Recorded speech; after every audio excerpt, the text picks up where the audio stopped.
It has been a real tough year being a Lions fan this year, and especially when all you do is make content for the team that royally stinks.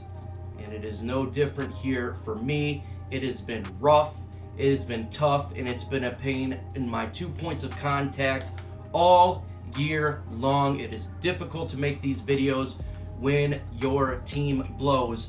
So if you could smash that like button and get me as much likes as humanly possible, that would make my life much better, and my wife can stop getting down my throat regarding this team and show a little bit of progress on my channel. So that would be fantastic if you could make my life less miserable regarding our Detroit Lions. In this video, we're going to talk about keys to victory, Lions versus Washington. We're going to talk about the injury report, and I got a message for Sheila Ford, and I hope at some point that she could hear it, because I got a little bit to say regarding what's taking place for our Detroit Lions. Let's just start with the injury report. Kenny Galladay is out. Obviously, he had that hip injury. It was week to week. He's not playing.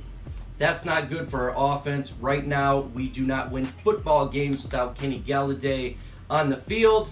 And we're going against a team who is not good as well.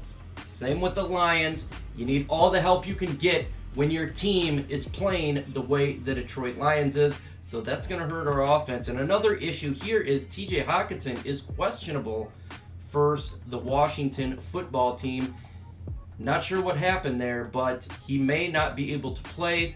He's questionable right now, and that's actually a huge injury for our Detroit Lions, because look, we already have issues with Kenny Galladay. TJ Hockenson's our guy in the red zone. When we have opportunities, that's where Stafford looks. If he's not able to go, that's going to put a lot of strain on the red zone ability, as well as the running block that he does. So it's going to affect the offensive line, it's going to affect the passing, and we're going against one of the best defensive lines in the NFL with Chase Youngs and Montez Sweat. So if he can't go, it's going to affect a lot on offense, and that's the last thing we need. Less targets for opening up the holes for Swift and whoever else is running the football. So this is something we got to pay attention to, because that could actually be a big loss for us than we would expect. So hopefully he's good to go for this game, because if he's not, that is going to hurt for our team. So that's the two big injuries here. Folks, you're going to be seeing an ad break here in a minute.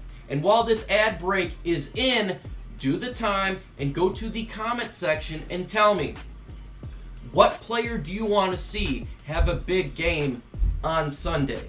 So while this ad break is going on, just take the few seconds there, hit that comment section, and let that thing roll. For keys to victory for the Detroit Lions, and in no particular order, we got to talk about the offensive line. The offensive line has a massive task ahead of them.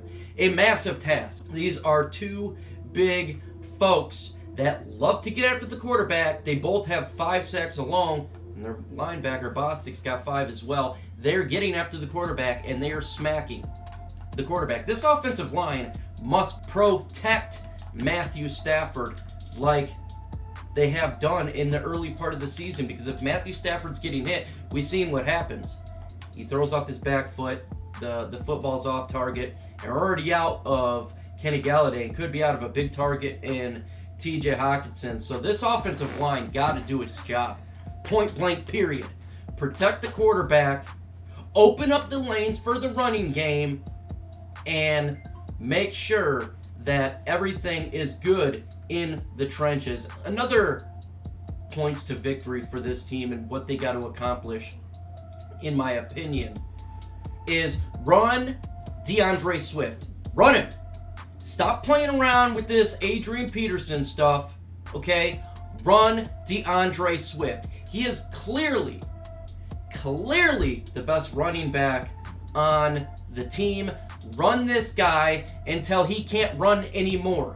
We're already out of weapons. Run the football with DeAndre Swift. I'm tired of seeing the Adrian Peterson thing here.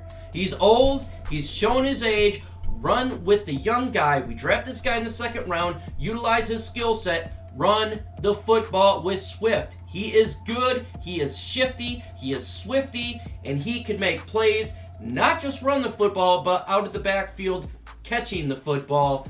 Play and utilize Swift. Get this man the football. Stop playing around with this. Stop thinking more than you should be thinking. Okay? Bevel.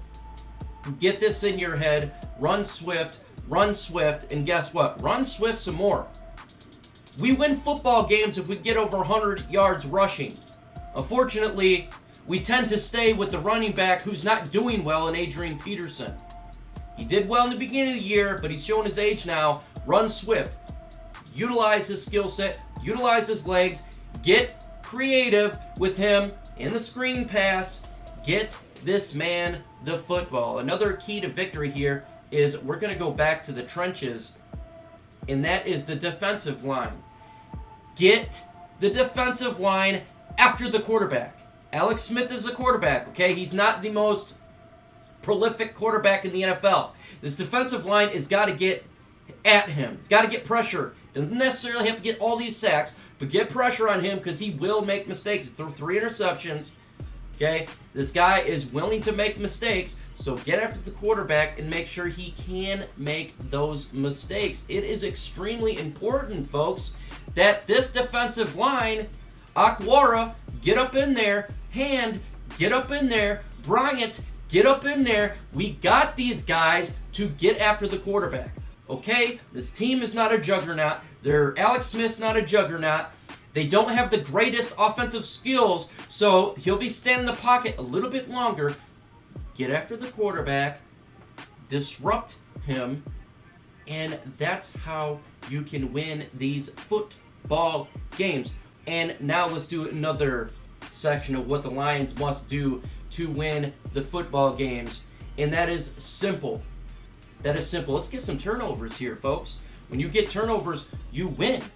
It's amazing. So let's get some turnovers. Let's see some of these cornerbacks. Let's see Okudah. Let's get a turnover here. Let's see Duron Harmon get an interception. If the defensive line can get after the quarterback, we all know what Alex Smith do. He can turn the football over. Get some turnovers and you win football games. We've seen it. If this defense can get aggressive and we get turnovers, we can win football games. So this defense has really got to step up. I would talk about the linebacking core, but that's a lost cause because this group is beyond bad. So I'm going to take it to the secondary, who actually has some hope here. We're talking about Amani Oruwariye, Okudah, and Duron Harmon. These guys, they can get some interceptions. So make a play. Make a play. Go out of your way, Corey Unlin, and get aggressive, and let's make a play. Let's get a turnover. I'd love to see Jeff Okudah get another turnover this year. Same with Harmon. I think they got it. Amani Oruwariye is doing well, locking down his corner, and they're not throwing his way as much as they are throwing Okudah's way. So let's get a turnover. If they're throwing that direction, make a play. And if you experience another commercial break, make sure you take the time to smash that like button, because it does help the video out via YouTube algorithm. Why does it help it out? Maybe, just maybe, someone will hear it and it will get to the heads of the Ford family. Probably not, but just might. You never know. Because the more you hit that like button, the algorithm gets out there. And I think for my last, what you really want to see is long, sustained drives on offense. Get this offense on the field and run the football, mix the pass and the run, and long drives. Long drives is the reason why teams win. It makes the defense rest. But also, it wears out the opposing defense. If you consistently are on the field on offense, that tires out the opposing defense. Let's do long, sustained drives. That requires running the football early, so in the end, in the fourth quarter, you can really go off on a team when their defense is extremely tired. So let's do these drives here. I want to see long, sustained drives. And that's the bottom line for this issue. We got to see it happen. There's no excuses for a 2-win football team to come to your house and do this. Okay, we're 0-3 already at home. Don't make it 0-4 to a 2-win football team. Let's get this done and those keys to victory. Now I have a message for Sheila Ford while we round this bad boy out. And this message is very specific, and I can kind of feel what the fan base is feeling right now, and I want to give a voice to the voiceless Sheila Ford. If we lose on Sunday to a 2-win football team, you must fire Matt Patricia Monday. There is no more excuses for a 2-win football team to come to your house and beat you, be 0-4 at home. If the Redskins defeat us, you have to fire them immediately. Why do I say that?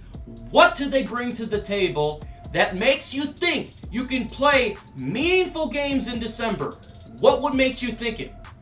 If you lose to the Washington football team, who's the easiest team on the schedule, do you think you're going to beat the Carolina Panthers?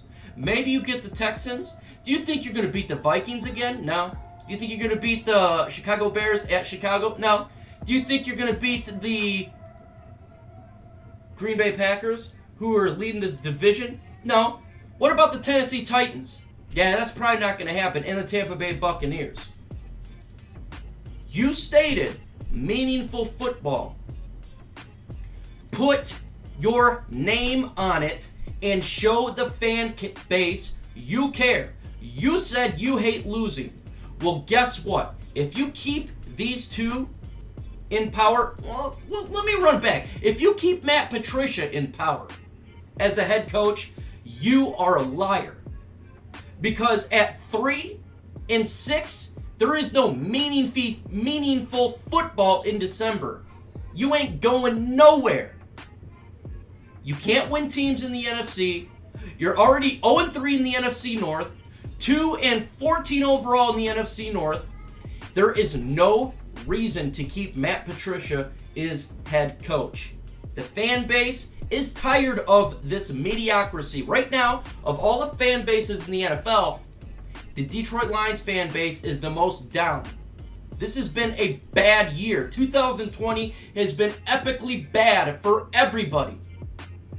And we're tired of it. We need some good news that this team has hope for the future. And if you keep this guy in position to lead this team, how are you giving hope?